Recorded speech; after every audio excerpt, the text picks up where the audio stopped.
प्रिय विद्यार्थी मित्रांनो, मी दीपाली कुलकर्णी देशमुख माझ्या विंग्स ऑफ फिजिक्स या चॅनलमध्ये आपलं सगळ्यांचं मनपूर्वक स्वागत करते। तर आपण सीईटी परीक्षेसाठी पीवायक्यू ची सिरीज सुरू केलेली आहे। चॅप्टर बघतो आहोत इलेक्ट्रोकेमिस्ट्री आणि त्याचा तिसरा भाग मी अपलोड करते आहे। आता पहिल्या भागामध्ये आपण conductivity that is equal to B by R म्हणजे cell constant divided by resistance याच्यावरचे न्यूमेरिकल्स पाहिले। दुसऱ्यामध्ये पण आपण कंडक्टिव्हिटीचेच न्यूमेरिकल्स पाहिले, पण त्याच्यासाठी आपण फॉर्म्युला वापरला होता की lambda into concentration divided by 1000 या फॉर्म्युल्याचे न्यूमेरिकल्स पाहिले। आणि आता आज आपण बी बरोबर सेल कॉन्स्टंट बरोबर कंडक्टिव्हिटी इंटू रेझिस्टन्स याच्यावरचे आलेले न्यूमेरिकल्स पाहणार आहोत। आलं का लक्षात? हा एक झाला, हा दुसरा पार्ट झाला, हा तिसरा पार्ट झाला। म्हणजे तुम्हाला स्वरूप कळेल कसे प्रश्न विचारले जातात आणि एका सेकंदात उत्तर कसं काढायचं हे याची पण तुम्हाला कल्पना येईल। मग आता बीचं युनिट काय येणार आहे तर कंडक्टिव्हिटीचं युनिट असतं ohm inverse into centimetre inverse. आणि कधी कधी हे मीटर इनव्हर्स पण असतं, पण जनरली हे सेंटीमीटर इनव्हर्स मध्ये व्यक्त होतं। आणि आर रेझिस्टन्सचं युनिट ओहम, मग हे ओहम इनव्हर्स म्हणजेच 1 बाय ओहम। ओहम ओहम काय झालं, कॅन्सल झालं। आणि म्हणून सेल कॉन्स्टंटचं युनिट सेंटीमीटर इनव्हर्स किंवा मीटर इनव्हर्स असं येणार आहे। आलं का लक्षात? तर आता त्याच्यावरचे आपण न्यूमेरिकल्स बघू।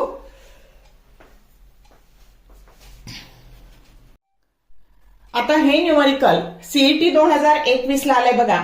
The resistance of 0.2 molar solution of an electrolyte is 30 ohm and conductivity is 1.2 siemens into metre inverse. What is the value of cell constant?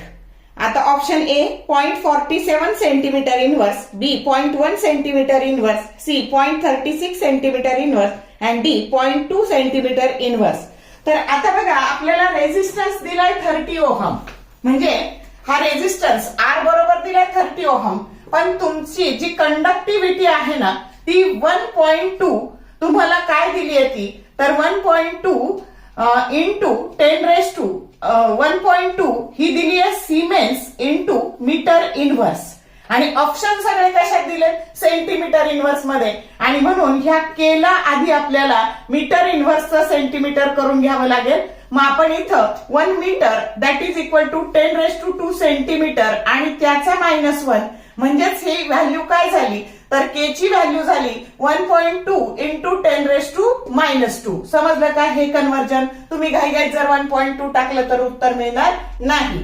मग आता ही 10 ची एक पॉवर आणि ही -2 म्हणजे काय झालं तर 3 इंटू 1.2 इंटू 10⁻1 म्हणजे हे झाले बघा 12 3 जा 36 म्हणजे हे झाले 3.6 इंटू 10⁻1 आणि म्हणून बी बरोबर काय झालं तर 0.36 सेंटीमीटर इनव्हर्स की जो करेक्ट ऑप्शन काय आहे सी आहे। समजलं कसं सोडवलं ते? ओके, इथं नीट पाहायचं। ऑप्शन सेंटीमीटर इनव्हर्स मध्ये दिलाय, कंडक्टिव्हिटी मीटर इनव्हर्स मध्ये दिली, घाईघाईत चुका करायच्या नाही। समजलं का?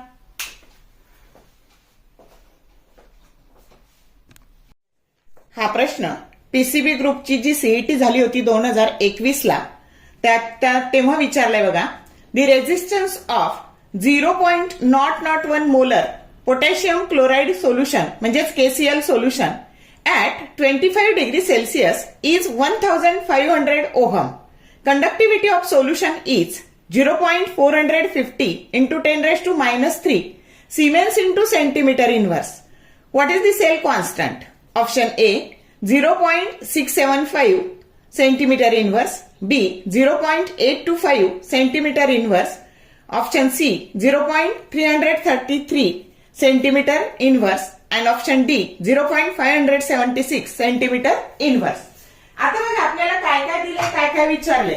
आपल्याला रेझिस्टन्स दिलाय की 1500 ओहम आणि कंडक्टिव्हिटी दिली 0.450 into 10⁻³ Siemens into centimetre inverse. Siemens म्हणजेच काय असतं 1 बाय ओहम असतं किंवा ओहम इनव्हर्स असतं। आलं का लक्षात? मग आता बी बरोबर काय तर आर इंटू के। मग आता रेझिस्टन्स इंटू कंडक्टिव्हिटी 1500 के ची व्हॅल्यू 0.450 इंटू 10⁻³ मग आता आपण जर हे 10⁻² इकडे शिफ्ट केले तर हे झाले 45 समजतंय का?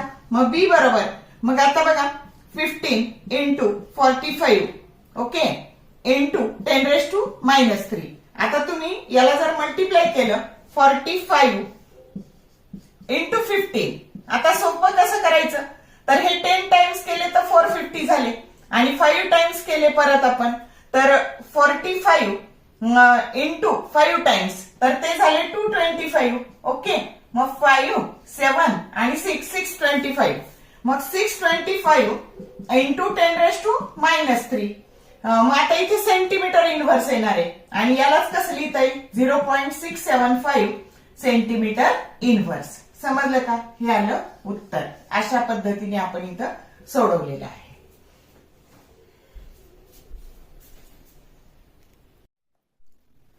हा पण प्रश्न पीसीबी ग्रुपची जी सीईटी झाली होती 2021 ला तेव्हा विचारलेला आहे बघा.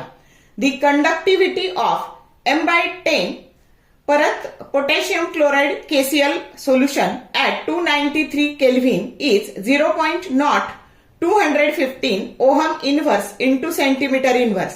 If the resistance of the cell is 44 ohm, what is the value of cell constant? Option A 0.623 centimetre inverse, option B 0.806 centimetre inverse, C 0.864 centimetre inverse and D 0.946 centimetre inverse. तर आता बघा परत आपल्याला काय दिलंय, काय विचारलंय, तर आपल्याला कंडक्टिव्हिटी दिलेली आहे बघा 0.0215 ohm inverse centimetre inverse, resistance दिलाय 44 ओहम, सेल कॉन्स्टंट विचारलाय. आता बी बरोबर ह्या दोन्हींचा गुणाकार, मग आपण आर ची व्हॅल्यू सबस्टिट्यूट केली, के ची व्हॅल्यू सबस्टिट्यूट केली, मग याला आपण सिंपल केलं, गुणाकार करायला सोपं जावं म्हणून याला आपण 215 केलं तर मग 4 डिजिट आपण इथे पुढे नेले म्हणजे 10⁻⁻⁴ झालं. आणि आता याचं जर तुम्ही मल्टिप्लिकेशन केलं बघा इथं 215 इंटू 44, मग आता हा 0 नंतर हे इथं 2 4 1 4 4 प्लस 2 6 आणि हे 8 परत इथे पण 860 आणि याची ऍडिशन केली तर आता ही येईल बघा 9460 इंटू 10⁻⁻⁴ म्हणजे उत्तर किती आलं 0.946 आले लक्षात सेंटीमीटर इनव्हर्स. जो करेक्ट ऑप्शन काय आहे डी आहे. समजलं किती पटकन आपल्याला सेल कॉन्स्टंट काढता येत होते.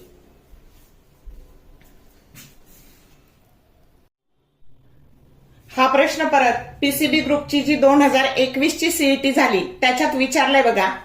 तर प्रश्न असा आहे the resistance of a conductivity cell filled with 0.1 molar potassium chloride solution is 100 ohm and conductivity is 1.32 into 10⁻² Siemens into centimeter inverse. What is the value of cell constant of the cell? Option A 1.98 centimeter inverse, B 1.32 centimeter inverse, C 0.66 centimeter inverse and D 1.66 centimeter inverse.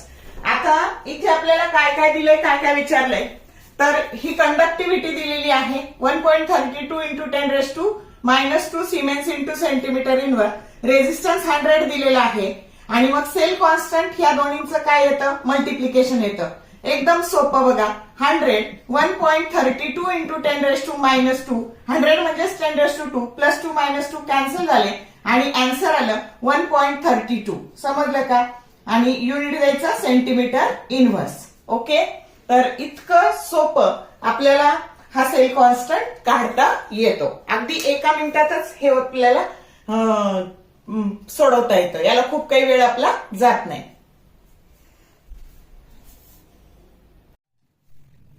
हा प्रश्न CET 2022 ला विचारलाय बघा. प्रश्न असा आहे the resistance of a conductivity cell containing 0.001 molar potassium chloride solution at 300 degree Kelvin is 150 ohm. What is the cell constant if the conductivity of potassium chloride solution is 1.5 into 10⁻³ ohm inverse into centimeter inverse?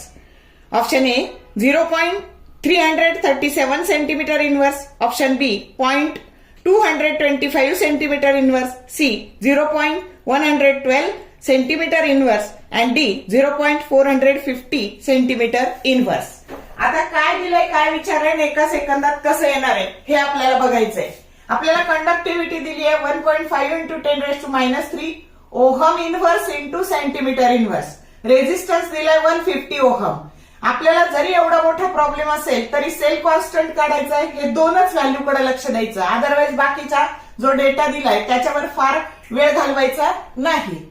आता बघा इथे R ची value टाकायची 150 आणि into आता के ची value टाकायची 1.5 into 10⁻³ आता हा 0 म्हणजे ह्या 10 ने याला जर मल्टिप्लाय केलं तर 15 इंटू 15 आणि 15 चा स्क्वेअर असतो 225 इंटू 10⁻³ झालं उत्तर. मग आता ही -3 पॉवर जर हे करायची तर 225 आणि म्हणून उत्तर आलं 0.225 ओहम सेंटीमीटर इनवर्स. समजलं का कसं पटकन सोडवता येतं ते. थोडस आपल्याला काही गोष्टी माहित पाहिजे, म्हणजे 20 पर्यंतचे वर्ग पाठ पाहिजे, घन पाठ पाहिजे, त्याच्याने आपलं काम सोपं होतं. आलं का लक्षात? हा प्रश्न सीईटी 2024 ला पीसीबी ग्रुपची जी सीईटी होती त्याला विचारलाय बघा.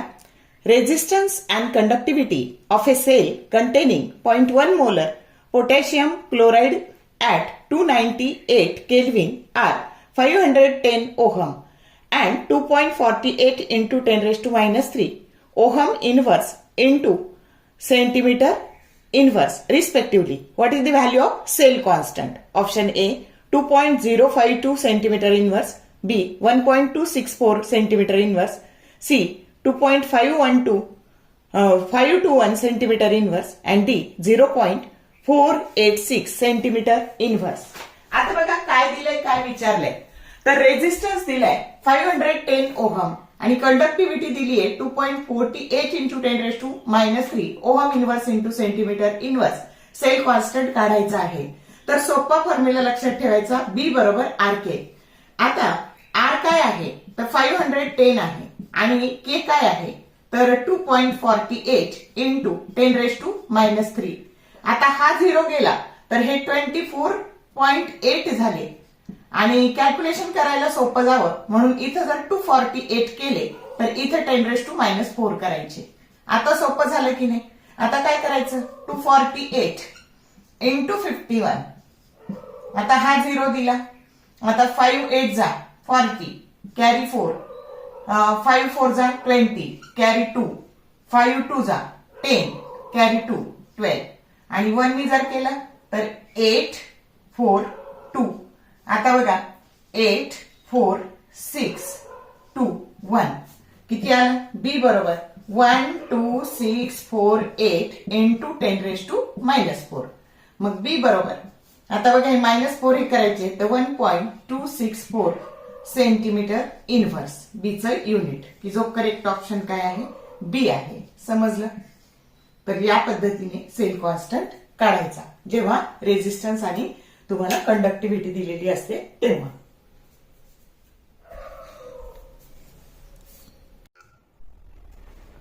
हा प्रश्न पीसीबी ग्रुपची 2023 ला जी सीईटी झाली होती त्याच्यामध्ये विचारलाय बघा.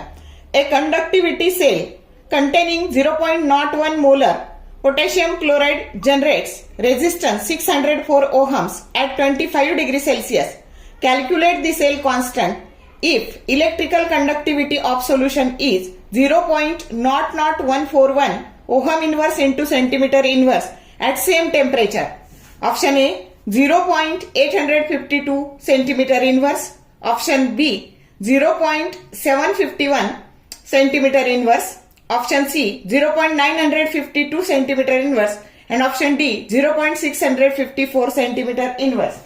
आता बघा आपल्याला काय दिलंय काय विचारलंय तर आपल्याला कंडक्टिव्हिटी दिली आहे 0.00141 ohm inverse into centimetre inverse. Resistance दिलाय 604 ओहम. सेल कॉन्स्टंट काढायचा आहे. मी सांगितलं न्यूमरिकल किती मोठं असू दे सेल कॉन्स्टंट काढायचं आहे तर ह्या दोन गोष्टी दिल्यात का पाहायचं आणि त्यांचा गुणाकार करायचा. आता रेझिस्टन्सची व्हॅल्यू टाकली आणि कंडक्टिव्हिटीची व्हॅल्यू टाकली आणि त्याचं मल्टिप्लिकेशन केलं. मल्टिप्लिकेशन एवढं येतं. मग आता आपल्याला जर अप्रॉक्स करायचं असेल तर आता हे 6 काढून टाकायचे, म्हणजे हे 5 पेक्षा मोठे आहेत. मग 5 पेक्षा मोठा नंबर असेल तर अर्लियर डिजिट आपण 1 ने इन्क्रीज करतो आणि म्हणून हे 0.851 ऐवजी काय आलं, 852 आलं 0 पॉइंट, की जो करेक्ट ऑप्शन काय आहे, ए आहे. आणि म्हणून सेल कॉन्स्टंट तुमचा काय आला, 0.852 सेंटीमीटर इनव्हर्स. समजलं का?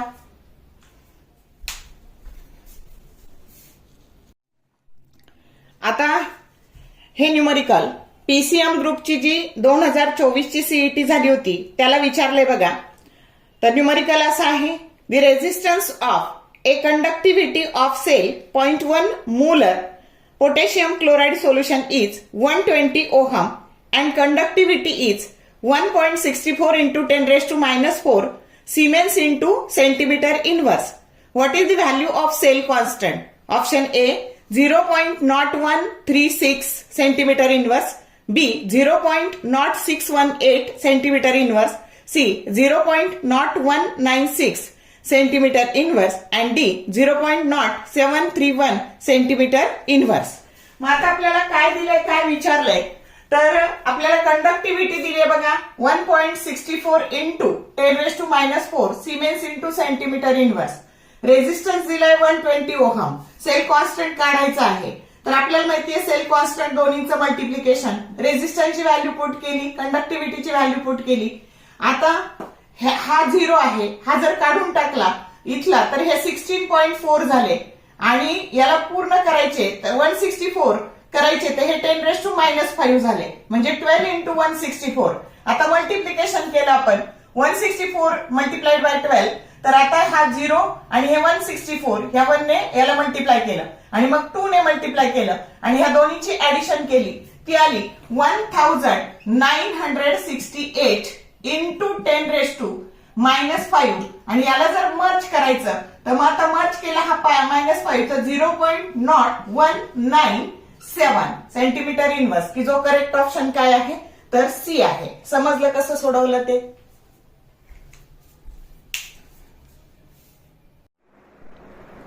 हा प्रश्न पीसीएम ग्रुपची जी सीईटी झाली होती 2024 ला त्याला विचारलेला आहे बघा. A conductivity sale dipped in 0.05 molar potassium chloride has resistance 600 ohm. If conductivity is 0.0015 ohm inverse into centimeter inverse, what is the value of cell constant? Option A 0.47 centimeter inverse, B 0.90 centimeter inverse, C 1.5 centimeter inverse and D 2.5 centimeter inverse. तर आता बघा दिलेल्या value पण तुम्हाला बऱ्यापैकी सोप्या करता येतील अशा दिलेल्या असतात, पण आपल्याला थोडंसं त्या काळात टेन्शन मध्ये आपण असतो आणि थोडंसं मेंटल आपलं कॉन्सन्ट्रेशन ठीक ठेवून आपल्याला पटपट कॅल्क्युलेशन त्यावेळेस सुचले पाहिजेत करायला. तर conductivity 0.0015 ohm inverse into centimetre inverse आहे, रेझिस्टन्स 600 ओहम आहे, सेल कॉन्स्टंट काढायचा आहे. मग सेल कॉन्स्टंट ह्या दोन्हीचं मल्टिप्लिकेशन. आता R 600 आणि हे 0.0015 आहे, तर हे 2 झिरो जर आपण काढून टाकले तर हे येणार आहे 0.15 आणि याचे कम्प्लीट 15 करायचे तर 6 into 15 into 10 raised to minus 2 होतील, बरोबर. मग आता हे झाले 90 इंटू 10 raised to 15 6 जा 90 आणि आता हे झाले 10 raised to minus 2 आणि हे जर मर्ज करायचे तर 0.90 सेंटीमीटर इनव्हर्स, की जो करेक्ट ऑप्शन काय आहे बी आहे. समजलं का? फारसं कॅल्क्युलेशन इथं करावं लागत नाही, म्हणजे सोपं अगदी. तुम्ही ह्या दोनचा गुणाकार काय येईल एवढं जरी लक्षात घेतलं त्यावेळेस तर तुम्हाला पटकन त्याचा ऑप्शन मिळू शकतो.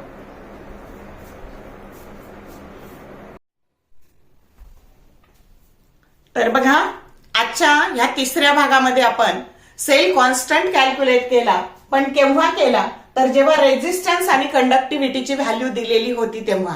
म्हणजे तुम्हाला आता 3 पद्धतीचे 3 फॉर्म्युल्यावरचे न्यूमरिकल किती फ्रिक्वेंटली विचारलेले आहेत याची कल्पना आली असेल आणि म्हणूनच जेवढी प्रॅक्टिस कराल तेवढे तुम्हाला न्यूमरिकल चांगले सोडवता येतील. जर तुम्हाला हा भाग आवडला असेल तर लाईक करा, शेअर करा, कमेंट करायला कंजूसी करू नका. All the best for your study and thank you for watching this whole video.